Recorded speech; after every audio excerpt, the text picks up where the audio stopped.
the 1st of January. The beginning of a new year, a new chapter. There couldn't be a better time to write this entry. I have a confession to make. Multiple confessions, actually. I was in Mark's year in junior high. Or, to be more precise, I was his secret admirer. People were a challenge for me. Mathematics, art, and athletics were easy, but people were a challenge.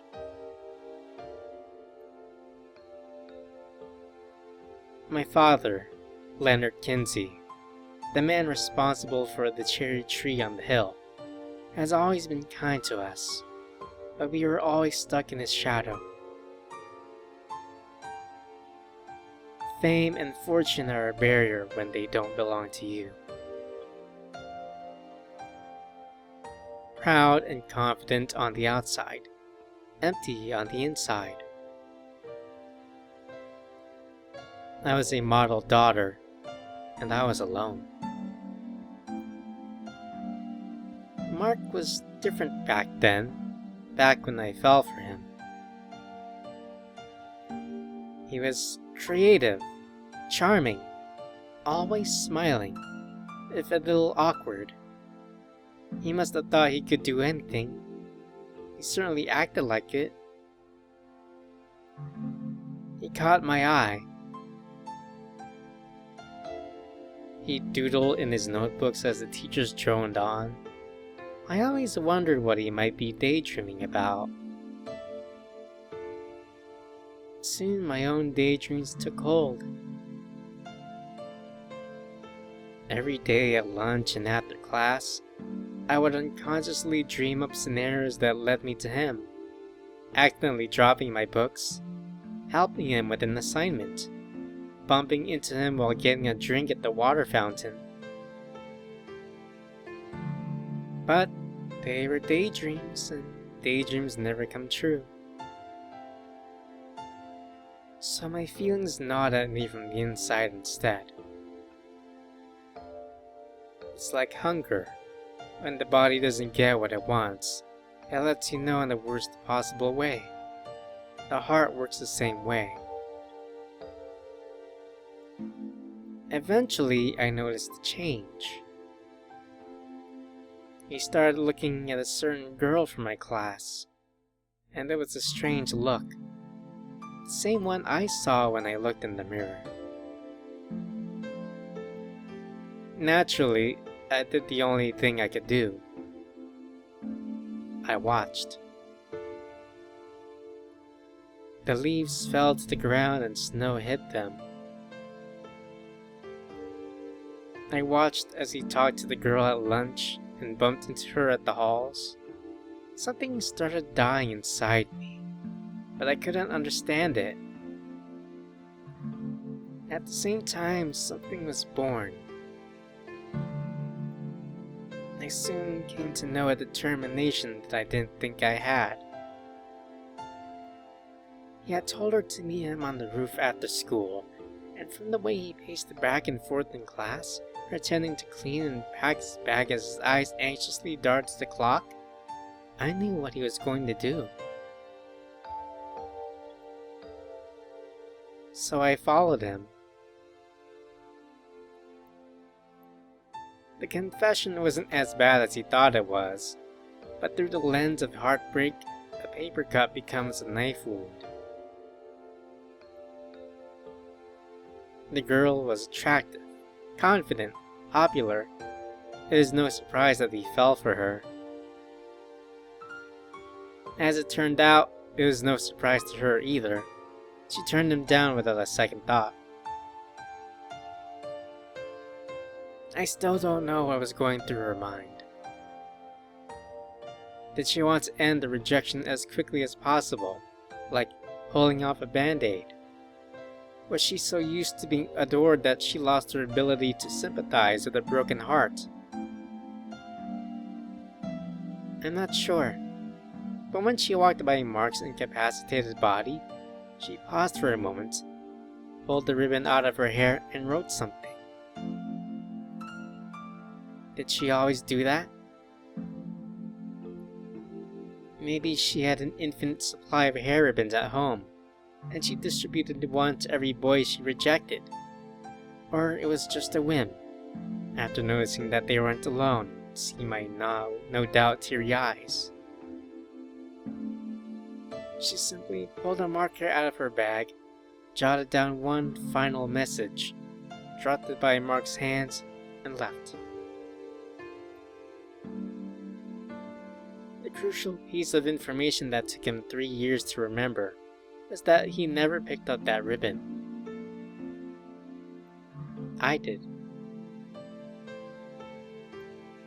Time flew by after that. My family moved overseas for work, but I was glad to escape. I wasn't running away. I was angry. Angry and determined. It didn't take long. I bought new clothes, grew my hair out, got contacts, practiced smiling in front of a mirror. And every day I wore that ribbon in my hair, the memento of 2 tragic first loves. My classmates were distant from me at first, knowing that I was from a wealthy family, but I began to fit in before long. I made real friends there, and overcame my phobia of people. All that remained was overcoming my phobia of love. That was when an opportunity fell into my lap. My dad told me that we could be relocating back home, and that I could come with him or stay with my other relatives for a few years. I hesitated for a moment. I was happy, so why return to a place that could only make me sad? But that was precisely why I had to go back. I had something to prove. I came home at the beginning of December, and I was to start attending school when the new term began. Dad allowed me to select the high school of my choice, so I did some research. The excitement was building. I found out that Mark was attending a local high school with his sister and 2 friends, and that it wasn't unreasonable for me to attend as well. In the meantime, I had a month to make contact and see what I had missed out on over those 3 years. If all went well, I'd find out that Mark had gotten over his heartbreak. He'd look at me as a girl for the first time, and I'd prove to myself that I wasn't as weak as I used to be. But things never go well.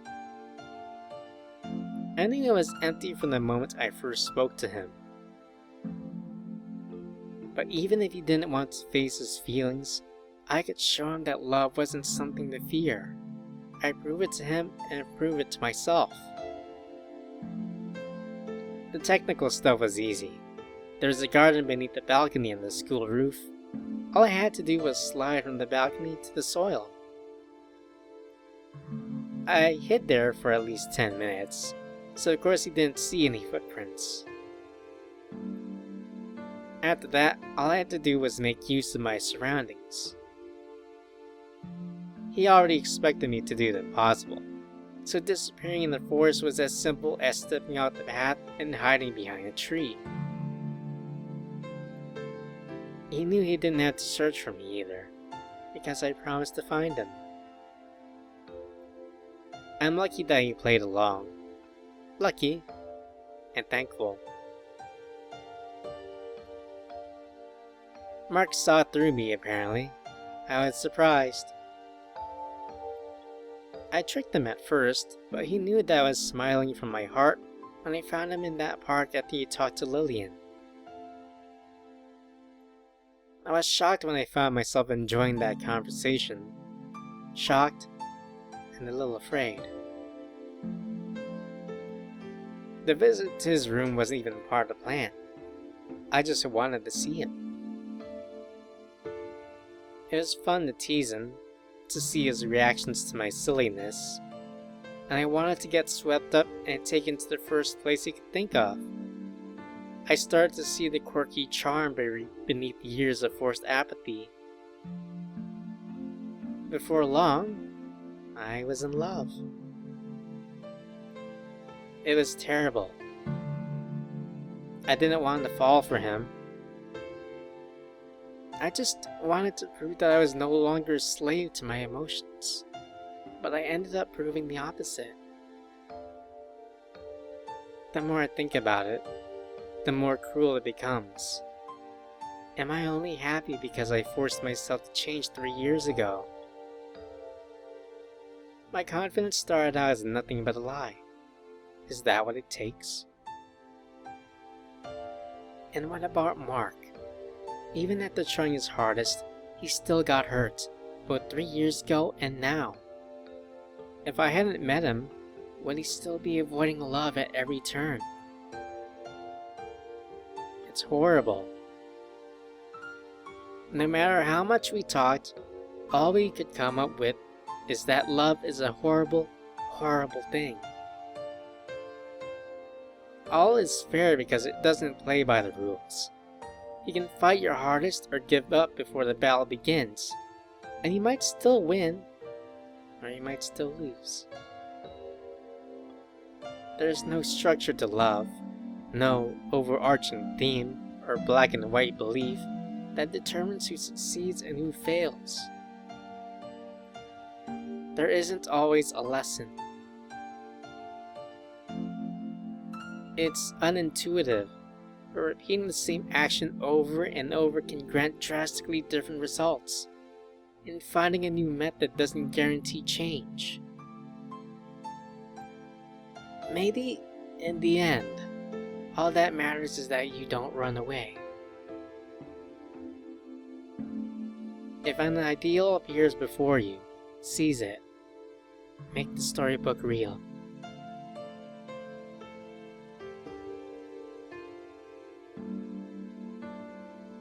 Alright, that was satisfying, but my head is aching and I need to go to bed. We've got a long year ahead of us, and I'm still tired from our New Year's celebration last night.